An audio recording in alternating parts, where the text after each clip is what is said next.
What's up? Got another pump video for you today.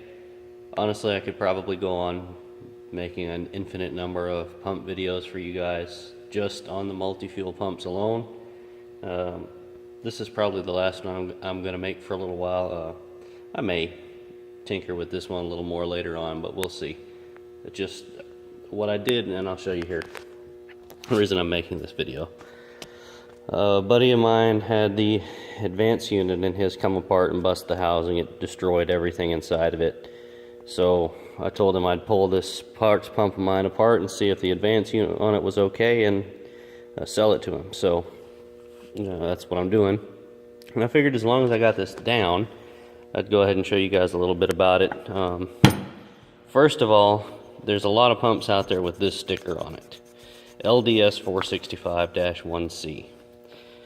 The significance of this sticker is that there was never any such engine model number. There is no LDS 465-1C. Never was, never has been, never will be. There's an LDS 465-1A, and that is the 5-ton multi-fuel, and the 2.5-ton Marine Corps trucks came with them in it. Marines wanted a little higher horsepower engine for their application.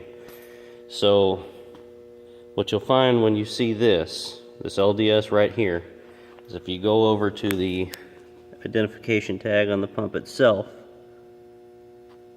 let me see if I can read that there. See right here where it says LDT 465-1? So this is just a regular LDT pump. And every time you see that sticker, you're going to find that it is just a regular LDT pump. So don't let somebody sell you a pump with this sticker as an LDS pump as an upgrade for your LDT, because they're screwing you out of money for the same exact pump that you've already got on your motor. So now that we've got that out of the way, the significance of this here, you'll find that your entire advance guts has a little bit of slack in it, and that's what usually people refer to as thrust. That's what thrust washers take care of. And if you don't pay attention, if you just pull this section of your pump off your engine and leave the advance section on there when you send this off to be rebuilt, a lot of times this little collar right here, that's your thrust collar, stays stuck, just like it is right now, because it's got some old gummy oil on it. It stays stuck there.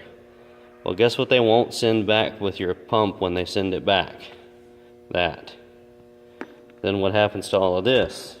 Well, you're running your engine and this is all walking back and forth, and it's beating everything to death in there, and it might last 1,000 miles. So pay attention. Make sure that you retain this little thrust collar if you pull this off and leave the advance unit on the motor. Now the other thing, when you pull the pump off the advance assembly, leaving it on the motor, these three springs are going to fall out. And there's another telltale sign normally of an LDT pump is the springs are yellow. LDS pumps will be a different color, and I can't recall what they are right now, if they're red or blue, but they're not yellow. LDT springs are always yellow. So usually it's best to pull the entire pump off the motor, and then if you want to retain your advance assembly because you're sure that your problem is in the back part of the pump, then when you're putting it back together, you just tip it up on its gear or put it in a vise carefully not to damage it. And then you'll see that you can't really get the advance assembly out of time with the pump body, because there is a different size, or a master key, if you will.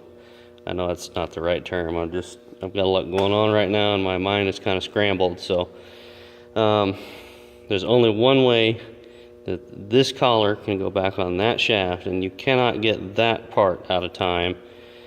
But you'll notice here that this mark is not lined up with its pointer, and that's not quite where it needs to be either, but it's very close, and it's locked up.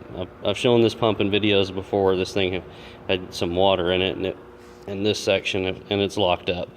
But that half moon should be centered when this mark is on here. Now, I don't think I've ever seen a single pump that's been rebuilt where this mark was lined up with its pointer and that window, that half moon cutout on top of that gear was centered where it should be to put the head on.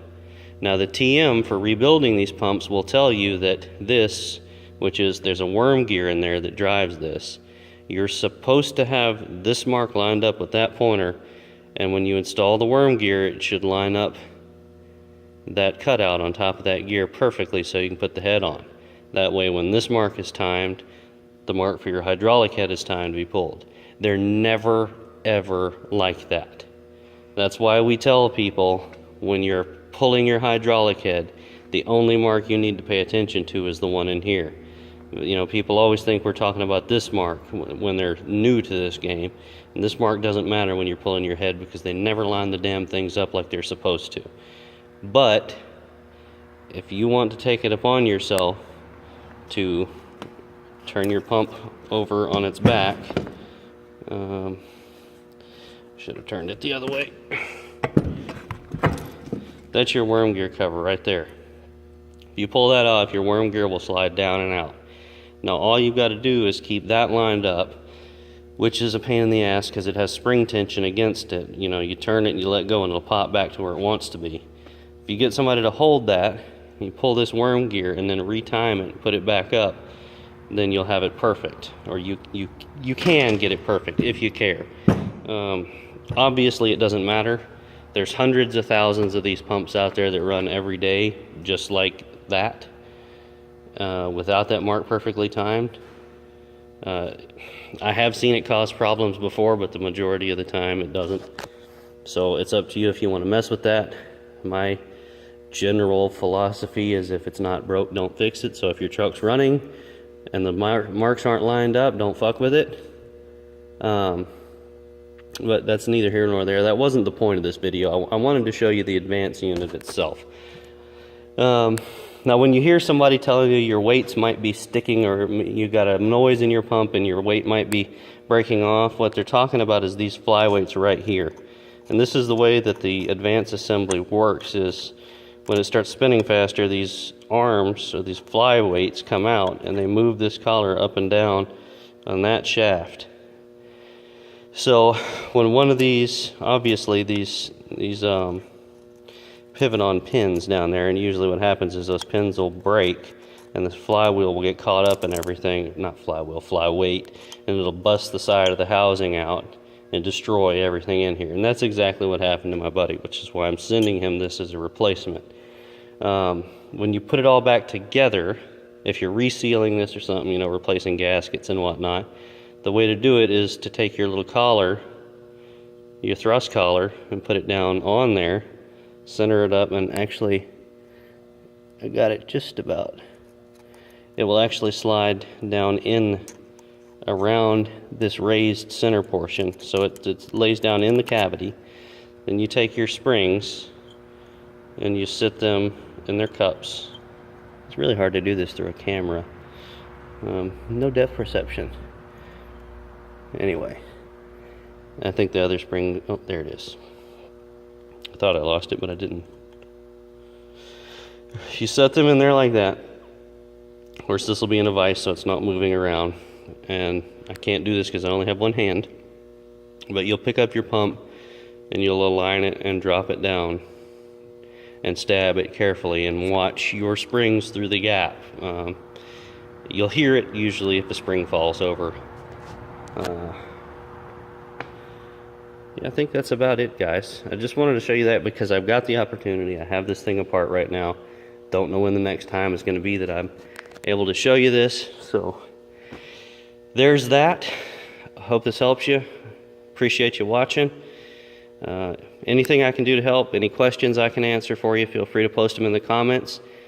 If you haven't already, please like and subscribe to this channel and this video. It really helps. Every subscription, every like I get really helps a lot.